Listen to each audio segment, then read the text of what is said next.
It has not called maybe to indicate whether it's coming or not. I don't know. The industrial court now wants teachers who adamantly ignored an earlier order issued by the court and went ahead with their planned strike to call off their industrial action.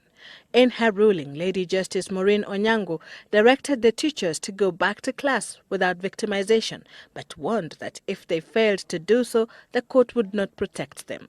The court rejected the Kenya Union of Post-Primary Education Teachers' plea to overturn the earlier ruling, declaring the strike illegal.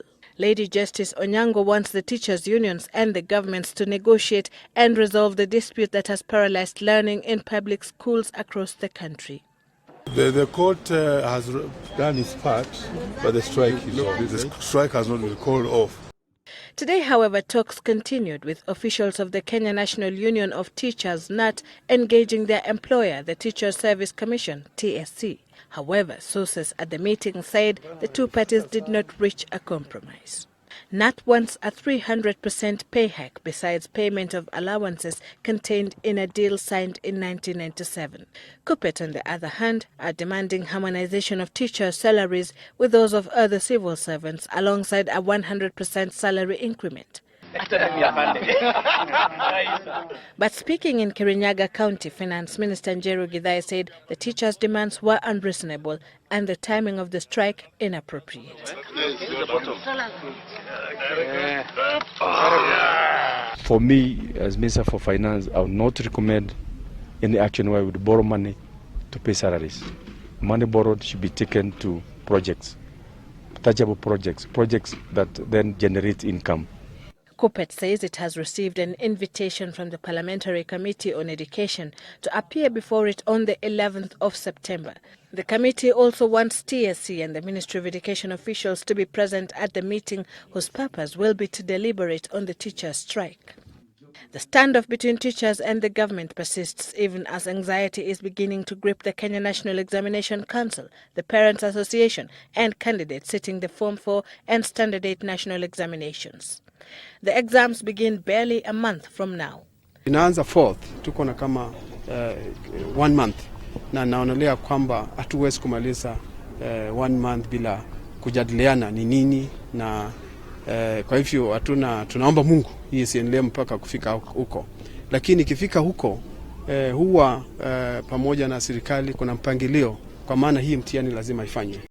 NEC has, however, assured that in the event the strike is prolonged into the exam period, the council was prepared.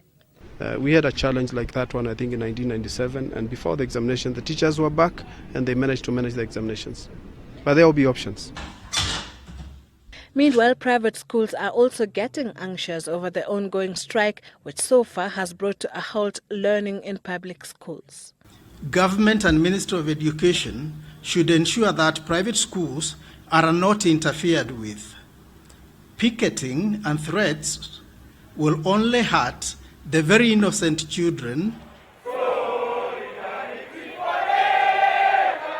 As confusion reigns in primary and secondary schools, the university's academic staff union has dismissed an 800 shilling pay hike suggestion from the vice-chancellors and the Higher Education Ministry.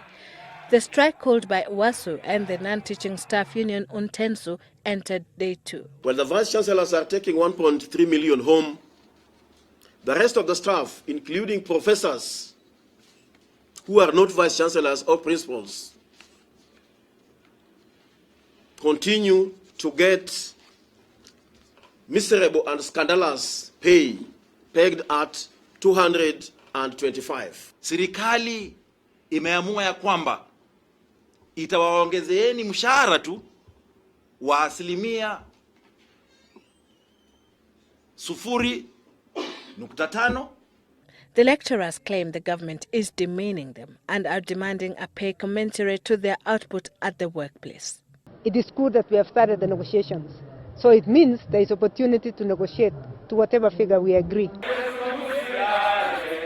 Kolale insists that until the government takes the matter seriously, education in public universities will remain grounded.